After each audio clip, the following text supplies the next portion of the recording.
नमस्कार दोस्तों, धार्मिक कहानियाँ पूरा जरूर सुनें। शेषनाग कौन थे, नाग या मनुष्य? बहुत प्राचीन काल में लोग हिमालय के आसपास ही रहते थे। वेद और महाभारत पढ़ने पर हमें पता चलता है कि आदिकाल में प्रमुख रूप से ये जातियां थीं: देव, दैत्य, दानव, राक्षस, यक्ष, गंधर्व, भल्ल, वसु, अप्सराएं, पिशाच, सिद्ध, मरुदगण, किन्नर, चारण, भाट, किरात, रीछ, नाग, विद्याधर, मानव, वानर आदि। इनमें से कुछ जातियां अलौकिक शक्तियों से संपन्न होती थी। नाग जाति भी अलौकिक जातियों में से एक थी। नागों में सबसे महत्वपूर्ण नाग शेषनाग थे।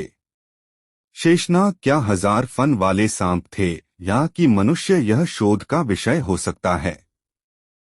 हालांकि कई जगहों पर उन्हें एक पुरुष के रूप में भी चित्रित किया गया है।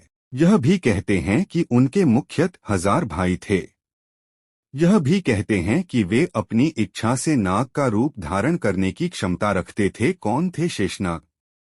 शेषनाग के बारे में कहा जाता है कि इन्हीं के फन पर धरती टिकी हुई है। धरती टिकी हुई होने का मतलब संपूर्ण धरती नहीं। दरअसल समुद्र के अंदर से प्रकट हुई एक महाद्वीप वाली धरती पूर्वाकाल में शेषनाग की तरह ही थी। दूसरी ओर नाग मूलतः पाताल लोक में ही रहते हैं। चित्रों में अक्सर हिंदू देवता भगवान विष्णु को शेषनाग पर लेटे हुए चित्रित किया गया है। दरअसल शेषनाग भगवान विष्णु के सेवक हैं। मान्यता है कि शेषनाग के 1000 मस्तक हैं। इनका कहीं अंत नहीं है, इसीलिए इन्हें अनंत भी कहा गया है। शेष को ही अनंत कहा जाता है, जो कश्यप ऋषि की पत्नी कद्रु के बेटों में सबसे पराक्रमी और प्रथम नागराज थे। कश्मीर के अनंतनाग जिला इनका गढ़ था। ऋषि कश्यप की पत्नी कद्रु के हजारों पुत्रों में सबसे बड़े और सबसे पराक्रमी शेषनाग ही थे। उनकी सांसारिक विरक्त का कारण उनकी माँ, भाई और उनकी सौतेली माना बिंता और गरुड़ थे, जिनमें आपसी द्वेष था। उन्होंने अपनी छली छली माँ और भाइयों का साथ छोड़कर गंधमादन पर्वत पर तपस्या करने को ही श्रेष्ठ माना। ब्रह्मा ने प्रसन्न होकर उन्हें वरदान दिया और उन्हें पाताल लोक का राजा बांध दिया। इसके अलावा उन्होंने भगवान विष्णु का सेवक बनना ही अपना सबसे बड़ा पुण्य समझा।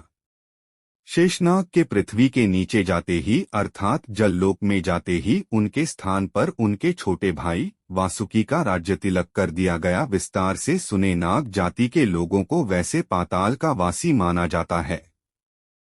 धरती पर ही 7 पातालों का वर्णन पुराणों में मिलता है। ये 7 पाताल है: अतल, वितल, सुतल, तलातल, महातल, रसातल और पाताल। सुतल नामक पाताल में कश्यप की पत्नी कद्रु से उत्पन्न हुए अनेक सिरों वाले सर्पों का क्रोधवश नामक एक समुदाय रहता है।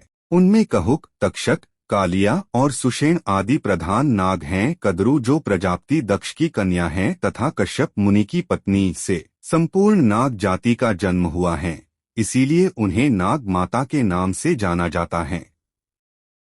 देवी मनसा जो भगवान शिव की बेटी हैं, उन्हें भी नाग माता कहा जाता है, जिनका विवाह जरत्कारु नाम के ऋषि के साथ हुआ था।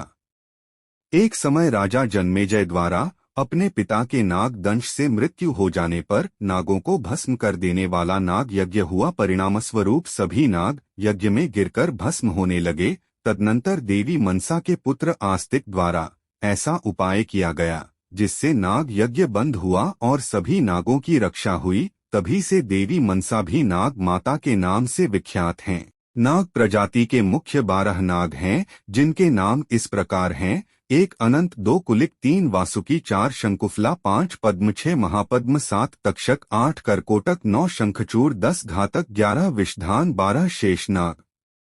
अनंत, शेष, वासुकी, तक्षक, कारकोटक और पिंगला उक्त 5 नागों के कुल के लोगों का ही भारत में वर्चस्व था। इन्हीं से नागवंश चला। महाभारत काल में पूरे भारतवर्ष में नागा जातियों के समूह फैले हुए थे। विशेष तौर पर कैलाश पर्वत से सटे हुए इलाकों से असम, मणिपुर, नागालैंड तक इनका प्रभुत्व था। ये लोग सर्प पूजक होने के कारण नागवंशी कहलाए। कुछ विद्वान मानते हैं कि शक या नाग जाति हिमालय के उस पार की थी। अब तक तिब्बती भी अपनी भाषा को नाग भाषा कहते हैं। एक सिद्धांत अनुसार ये मूलत कश्मीर के थे। कश्मीर का अनंतनाग इलाका इनका गढ़ माना जाता था। कांगड़ा, कुल्लू व कश्मीर सहित अन्य पहाड़ी इलाकों में नाग ब्राह्मणों की एक जाति आज भी मौजूद है। नाग वंशावलियों में शेष नाग को नागों का प्रथम राजा माना जाता है। शेष नाग को ही अनंत नाम से भी जाना जाता है। इसी तरह आगे चलकर शेष के बाद वासुकी हुए, फिर तक्षक और पिंगला। वासुकी का कैलाश पर्वत के पास ही राज्य था और मान्यता है कि तक्षक ने ही तक्षशिला बसाकर अपने नाम से तक्षक कुल चलाया था। उक्त तीनों की गाथाएं पुराणों में पाई जाती हैं। उनके बाद ही करकोटक, ऐरावत, धृतराष्ट्र, अनत, अहि, मणिभद्र, अलापत्र, कंबल, अंशतर, धनंजय, कालिया, सौंफू, दौधिया, काली, तख्तू, धूमल, फाहल, काना इत्यादि नाम से नागों के वंश हुआ करते थे। भारत के भिन्न भिन्न इलाकों में इनका राज्य था। अथर्ववेद में कुछ नागों के नामों का उल्लेख मिलता है। ये नाग हैं श्वित्र, स्वज, प्रिदाक, कलमाश, ग्रीव और तिरिचराजी। नागों में चितकोबरा, पृश्चि, काला फणियर, करैत, घास के रंग का, उपत्रेण्य, पीला, ब्रह्म, असिता रंगरहित, अलीक, दासी, दुहित, अस्ति, तगात, अमोक और तवस्तु आदि नागा आदिवासी का संबंध भी नागों से ही माना गया है। छत्तीसगढ़ के बस्तर में भी नल और नाग वंश तथा कवर्धा के फणिनाग वंशियों का उल्लेख मिलता है।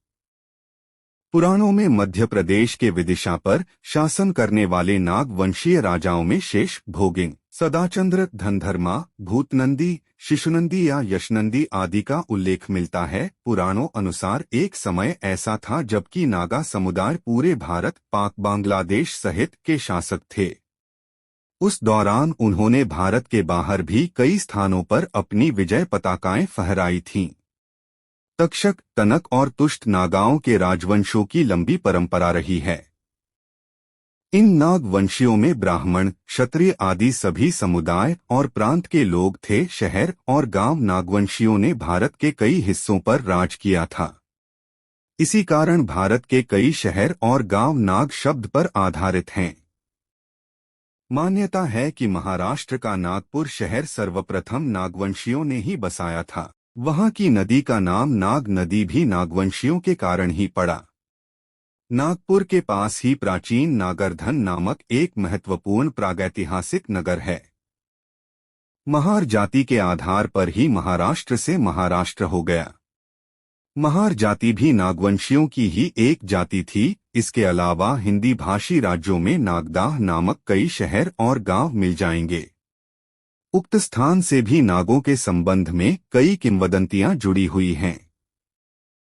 नगा या नागालैंड को क्यों नहीं नागों या नागवंशियों की भूमि माना जा सकता है। दोस्तों, ऐसे धार्मिक कहानियाँ जानने के लिए हमारे YouTube चैनल को लाइक और सब्सक्राइब करना ना भूलें।